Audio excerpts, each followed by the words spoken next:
အားလုံးပဲမင်္ဂလာပါဟို Merry Christmas ပါဟိုဒီနေ့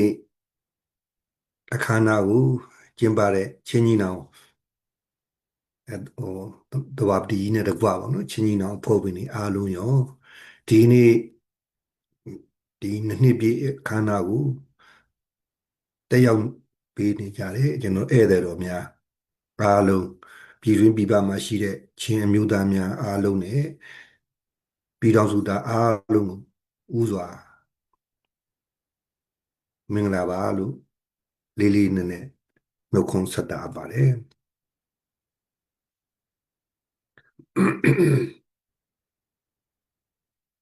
အာဒီနေ့တက်ရောက်လာကြတဲ့ပုံကိုယ်ကြီးကျွန်တော်တွေ့ရပါတယ်ဟိုဗိုလ်ချုပ်ကြီးကမောင်ကနေစယာယီသမ္မတကြီးလည်းရောက်လာလိမ့်မယ်တော့ထင်ပါတယ်ဒီစုရမှာတက်ရောက်နေကြတဲ့ကျွန်တော်တို့ရဲ့တကယ့်တော်လှန်ရေးရဲ့မိဖက်လေးစားတဲ့ခေါင်းဆောင်ကြီးများရဲဘော်ရဲဘက်များအားလုံးကိုလေးလေးစားစားနှုတ်ဆက်ပါတယ်တစ်ဖွဲ့ချင်းကိုအမိခေါ်ပြီးပြောတော့မတော်တဆကြံခဲ့မယ်ဆိုရင်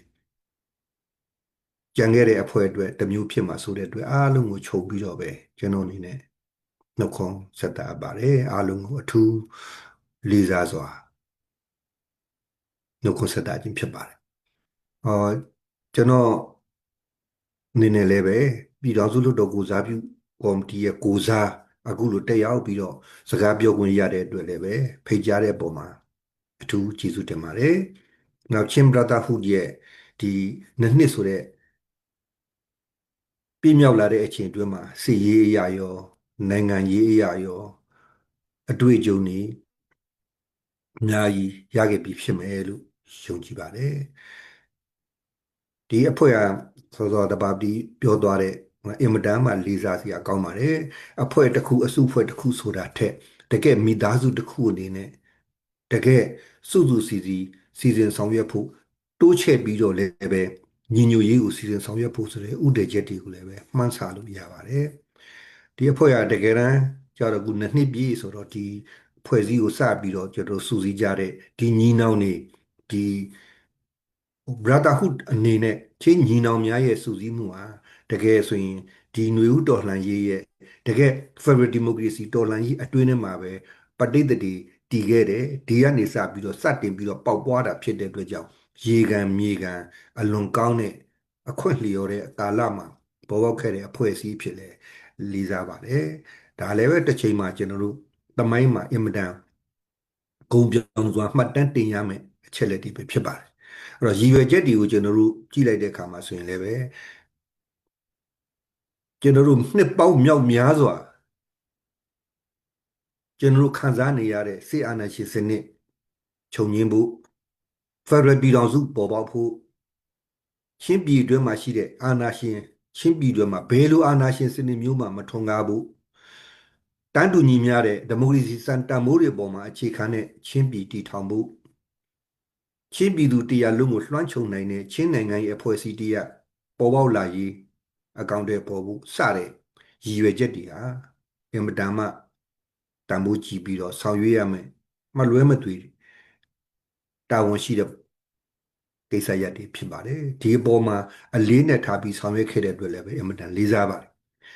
တကယ်တော့ Federal နိုင်ငံတစ်ခုကိုတည်ဆောက်တဲ့အခါမှာသက်ဆိုင်ရာကျွန်တော်တို့ဓာတ်တူညီမျှတဲ့တခြားလုံးကျွန်တော်တို့မျှော်လင့်ခဲ့ကြတဲ့ဒီမိုကရေစီစံတန်ဖိုးတွေနဲ့ပြည့်စုံတဲ့တကယ်ပြည်တော်စုတစ်ခုဖြစ်ဖို့ဆိုရင်ပြည်내သီးသီးရဲ့တန်းတူညီမျှတဲ့အခွင့်အရေးတွေဆောင်ရွက်ခွင့်တွေရှိရမယ်ပြင်ပြည်တော်စုတပ်ဝန်းလုံးမှာလည်းပဲတူညီတဲ့စနစ်တစ်ခုကိုဖော်ဆောင်နိုင်ဖို့ရအမှန်တန်အရေးကြီးပါတယ်အခုဆိုရင်ချင်းပရတာဟုတ်တဲ့အနေနဲ့ကူစီစဉ်ဆော်တဲ့အခါမှာအဓိကအဖြစ်တော်လိုင်းကာလဖြစ်လို့စီရေးရဦးစားပြီးဆောင်ရွက်တာရှိသလိုတပြိုင်နက်တည်းမှာလည်းပဲနိုင်ငံရေးရခြံလှက်ခဲ့လို့မရပါဘူးအဲ့တော့စီရေးနိုင်ငံရေးအချိုးညီကျွန်တော်တို့တွားကြရမှာဖြစ်ပါတယ်ဟောတကယ်တမ်းကျတော့ကျွန်တော်တို့တကယ်တိဆောက်ခြင်းနဲ့ဆိုတဲ့ကျွန်တော်တို့ရဲ့မျှော်မှန်းချက်ကိုတွားတဲ့အခါမှာဥတည်ချက်တူတယ်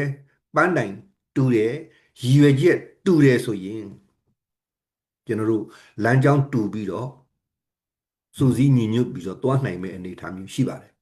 အဲ့ဒီနေရာမှာကျွန်တော်တို့ကတကယ်တမ်းကျတော့လူတွေရဲ့သဘာဝအရာလူနှစ်ယောက်ကမြင်ကွင်းတစ်ခုကို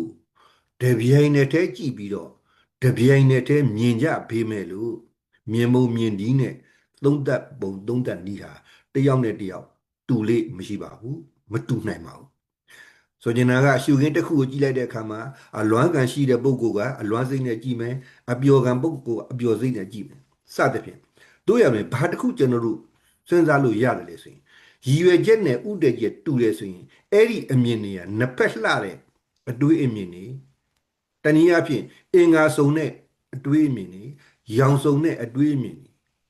အဖြစ်ဖွဲ့စည်းနိုင်ပါတယ်ဆိုကျင်တာကလှပတဲ့ပကြီကားတစ်ချက်ကအယောင်တယောင်နဲ့ကျွန်တော်တို့ရေးချယ်ထားတာတဲ့အယောင်စုံနဲ့ရေးချယ်ရမှာဖြစ်ပါတယ်အဲ့ဒီလိုအယောင်စုံနဲ့ရေးချယ်နိုင်ဖို့ရန်အတွက်ဆိုရင်ပကြီကားတစ်ချက်ပေါ်မှာရေးခဲ့သလိုပဲကျွန်တော်တို့အချင်းချင်းဟာတယောက်နဲ့တယောက်အပြန်အလှန်လေးစားမှုတွေနားလည်မှုတွေမူလရှိတဲ့ဥတည်ချက်တွေတကယ်တော့မှန်းဆထားတဲ့ဥတည်ချက်ပန်းတိုင်တွေကျွန်တော်တို့မျက်ခြေမပြတ်ကြည့်ပြီးတော့ညှိနှိုင်းကြခြင်းဆွေးနွေးကြခြင်းတိုင်ပင်ကြခြင်းဆိုတဲ့ကိစ္စရပ်တွေဟာအမတန်မှအရေးကြီးတဲ့လုပ်ငန်းရပ်တွေဖြစ်ပါတယ်တနည်းအားဖြင့်စီးလုံးညီညွတ်မှုနဲ့အပြန်အလှန်နားလည်မှုဟာအတွင်းနားလည်မှုမှာလည်းအင်မတန်မှအရေးကြီးပါတယ်ကျွန်တော်တို့ရဲ့ပြည်သူတွေကဘလောက်အထိ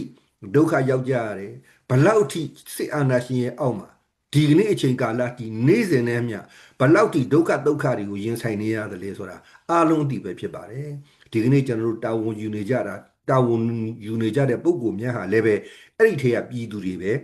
ဖြစ်ကြပါတယ်ဒါကြောင့်မလို့တကယ်တမ်းပြည်သူတွေရင်ဆိုင်ကြုံတွေ့နေရတာတွေပေးဆက်ခဲ့ကြရတဲ့ကျွန်တော်တို့ရဲ့ရဲဘော်ရဲဘက်တီရဲ့တန်ဖိုးကျွန်တော်တို့ပြည်သူတွေတကယ်မျှော်လင့်တဲ့ဒီနေ့ဒုက္ခကြီးရနေပြီးတော့လွတ်မြောက်အောင်ဆောင်ရွက်ရမယ်ဆိုတဲ့ကိစ္စရပ်တွေမှာကျွန်တော်တို့တွေဘလောက်ထိစီလုံးညီညွတ်ဖို့လိုတယ်ဘလောက်ထိအပြန်အလှန်ညှိနှိုင်းဖို့တွေလိုတယ်ဘလောက်ထိနားလည်ဖို့လိုတယ်ဆိုတာတွေဟာဒီကနေ့တရားဟောလာကြတဲ့ဒီနေ့ခေါင်းဆောင်ကြီးတွေအားလုံးဒီနေ့ချင်းပရတာဟုမှာနှစ်နှစ်ရဲ့အတွေ့အကြုံမှာအတွေ့အကြုံတွေကောင်းကောင်းရရှိခဲ့ပြီးဖြစ်ပါတယ်ဒီတိုင်းသာဆက်ပြီးတော့ကျွန်တော်တို့ဆောင်ရွက်သွားနိုင်မယ်ဆိုရင်မကြခင်အနာဂတ်မှာကျွန်တော်တို့ရဲ့နိုင်ငံကျွန်တော်တို့ရဲ့ပြည်ထောင်စုကြီးတစ်ခုလုံးကျွန်တော်တို့ရဲ့တိုင်းဒေသဒေသတွေအားလုံးဟာ